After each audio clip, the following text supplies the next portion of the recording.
Give it up for David and Simone. Hello. Hey, everybody. Thanks for hanging with us. I know it's been a long day of talks, so I really appreciate everyone still being engaged. I'm David. This is Simone. Hi, everyone. We are the co-founders of StarGrid Battle Tactics. Now, I know probably if you're in the Arweave ecosystem, most of y'all have probably already played StarGrid at some point. If you haven't, StarGrid is like a 1v1 tactical strategy game, fully on-chain. It's built in Unity. Simone invented this framework for doing Unity on Arweave. So all the 3D models, all the music, all the game logic is on Arweave and AO. There's not a single piece of this game that is centralized. It's served through browsers, through RAO gateways.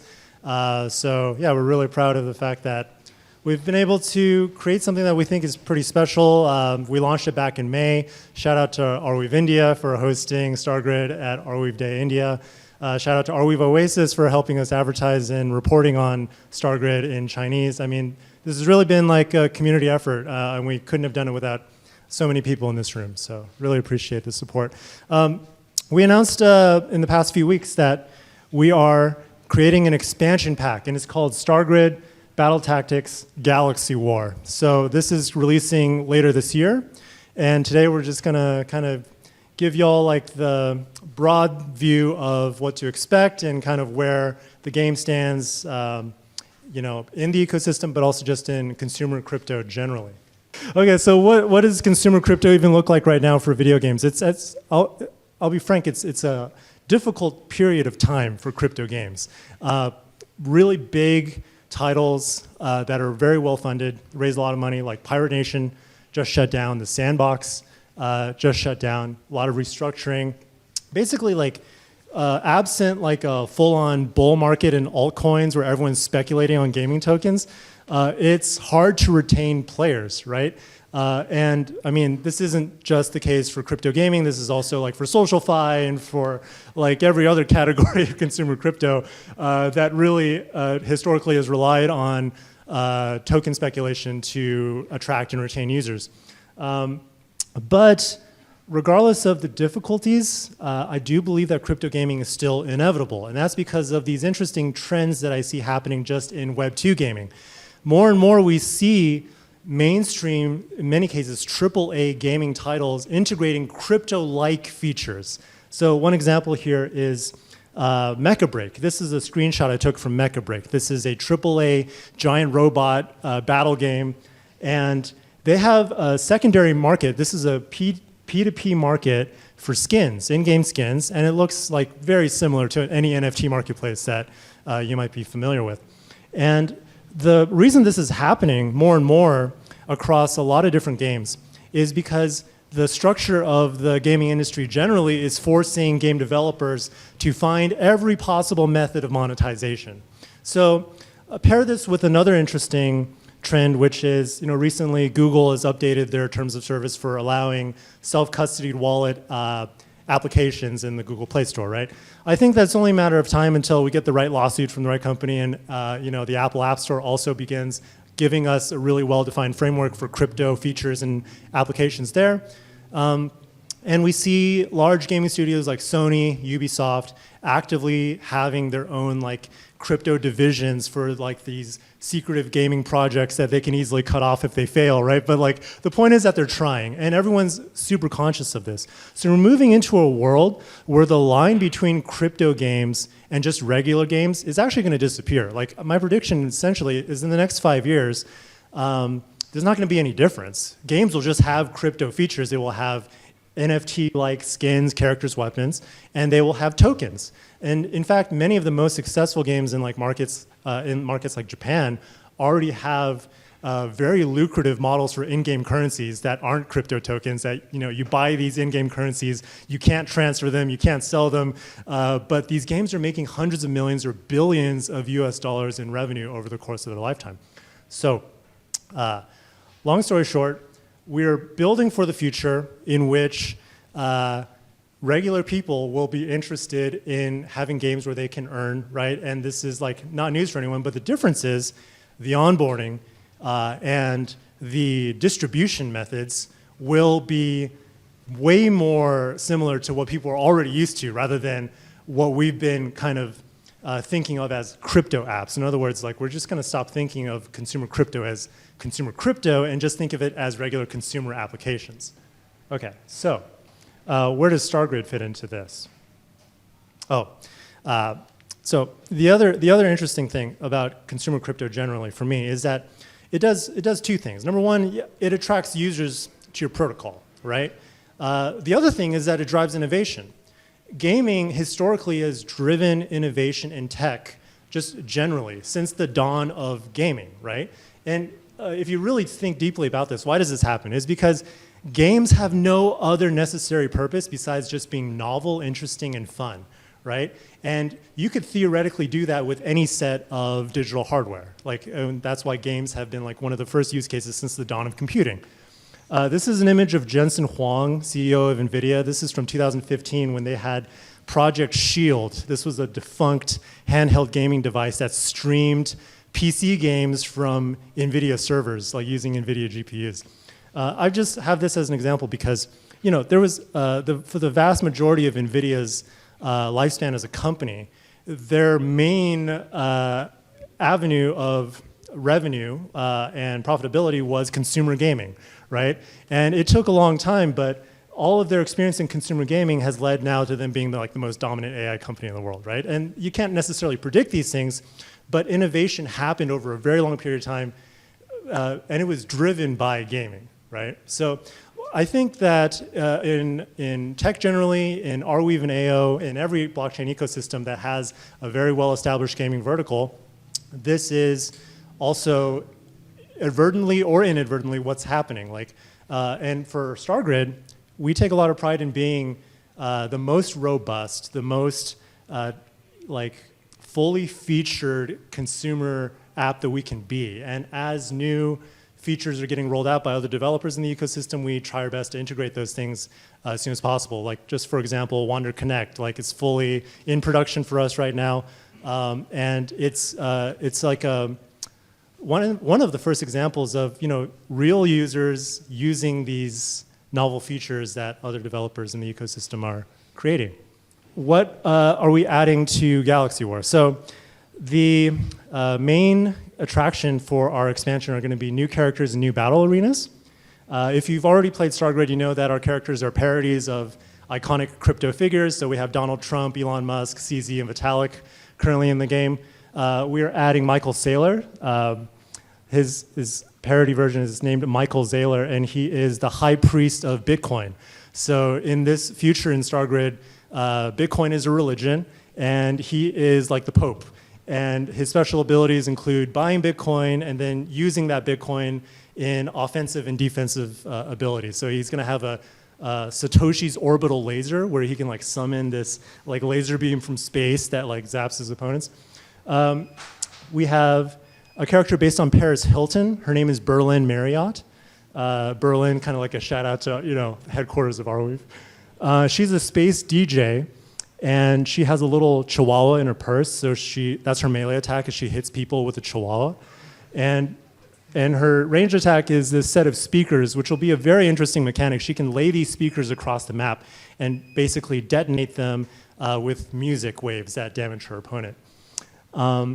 And of course, everyone's favorite character, Dum Dum. Oh, this is just a low poly version, but yeah, Dum Dum will be a playable character in StarGrid. Really, really excited about that, and can't wait to show you the full fleshed out version. He's gonna have a juice box. He's gonna summon a miniature Dum Dum to aid him in attacking his opponents. So I think it's gonna be a lot of fun. We have stages for these new characters. We have Satoshi's Grand Cathedral. This is Michael Saylor's stage. It's like a giant church in space.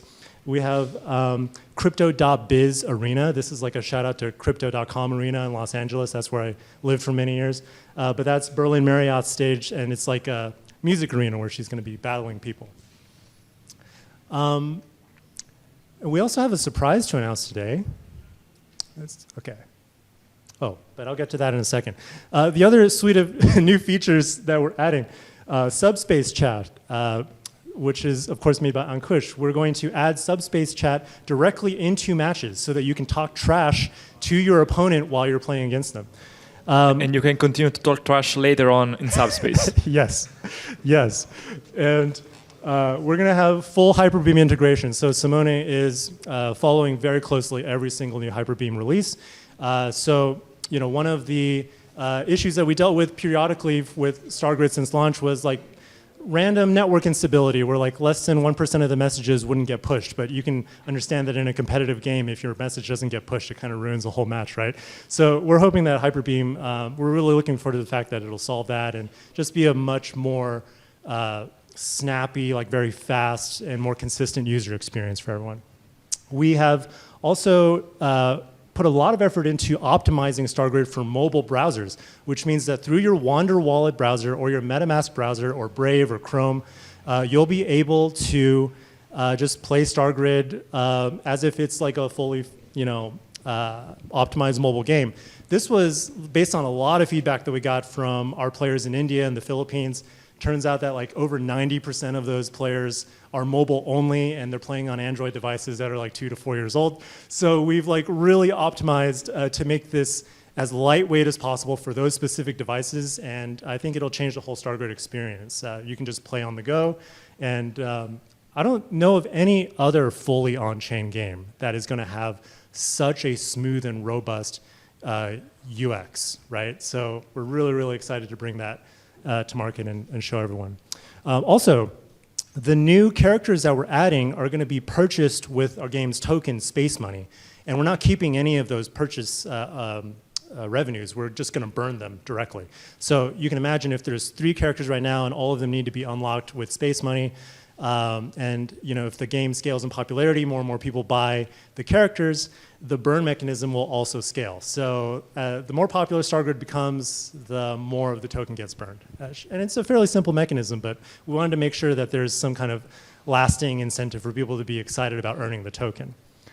And we have more stuff that we can't talk about yet, but that's, yeah. We're working really hard to bring all these features to fruition, and I think people are going to really enjoy it. The big surprise, though, is with all of these features intact, we are gearing up for the public release of the Permaverse Unity SDK, and Simone is going to tell you exactly what that is. Yeah, so like when I started to like work into this ecosystem was back in February 2024, and my background was only like I was only knew like C# and Unity programming. So Unity is a software you can use to develop video games. You can use to develop mobile apps, native apps for iOS and Android. You can use it to develop virtual reality, augmented reality apps, games for like PlayStation, Switch, for whichever platform. And so like I didn't know almost nothing about JavaScript, about Lua, about how everything works. So I had to study hard to like learn everything, and it took like a lot of time. And I started then to build some little apps. I started with the Pet Dum Dum app that some of you are using and during the whole the past year and a half. And now we're building StarGrid with this SDK that I'm building since I started to work on this ecosystem, because yes, we needed something like a kind of a wrapper to bridge and to help so myself in first person to build an app with Unity on AO and on Arweave. So all my knowledges, all the tools that I'm using actually with StarGrid and with other apps that I've built on the Permaweb, it's here in this SDK that is released. It's open source. You can find on GitHub, and if you want, I can show you the link. I think we should have put the QR code that we didn't. Okay. I will share you the link if you want. And yes, like it has a lot of interesting features. Everything that I will add to StarGrid will be implemented here. So like HyperBEAM support, it's already on spot. You can already send messages, choosing if you want to send them through HyperBEAM or through LegacyNet AO. You can use HyperBEAM Path. You can use GraphQL. You can even test in the editor. This was a feature that I just introduced in the last month. So that before every time I needed to build a web browser, build and then test in the browser, since like AO Connect works only in the browser. But now it works also in the editor. So you can test, send messages. There is like an interface where you can just send a message like manually, selecting the target and the tags and everything. And while playing, while like testing your game inside the editor, you can send also messages and do like everything, not only dry runs, but also like really sending messages.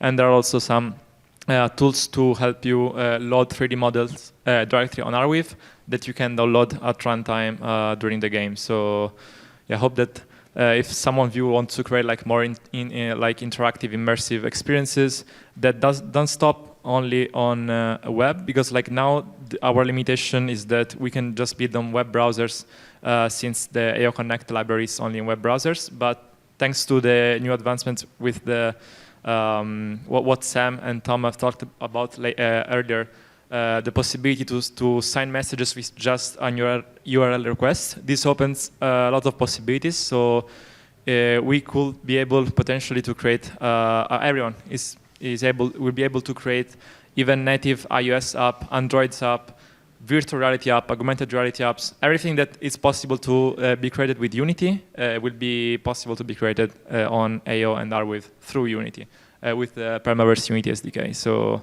yeah. Yeah, so we're going to post the link publicly on Twitter for all of these features. But yeah, for those of you who are not so technical, maybe I can state this in a different way. All the features that are in StarGrid are now open source. Any of the developments, any of the refinements that we've made for smooth UX, you can use them out of the box, hopefully very, very simply. Hopefully at future Hacker Houses, you can think about gamifying your app. Whatever your app is, you can create it in a 3D world. Like this is the fully on-chain 3D metaverse that we were promised back in 2020 that never materialized anywhere else. It's actually here. And you know, in 2025, maybe less people are excited about that, but it is here if you want to build with it. So, all right, cool, yeah. So to conclude, what you can expect as we get closer to the launch of Galaxy War, we have expanded marketing user acquisition campaigns with our established partners in India and the Philippines. And so we're hoping to get 4x as many users as we did during our first launch. So I think that would make this like the most popular single app that's ever been on the Perm web. So that's our goal. Yeah, we're going to have all kinds of special promotions. We're going to have an ambassador program. So we're going to give early access for these new characters so that if you're interested, you can help us test these characters before they're released with Galaxy War, for balance and stuff like that. And we're also going to renew our leaderboard rewards. I know a lot of people were grinding the leaderboard during the first launch to get like the airdrop bonuses, but we're going to do additional like a leaderboard reset and give out more tokens for people who are grinding the leaderboard for Galaxy War. So yeah, really, really appreciate everyone's continued support throughout the ecosystem. And please join us for Galaxy War when it releases. Thank you so much. Thank you.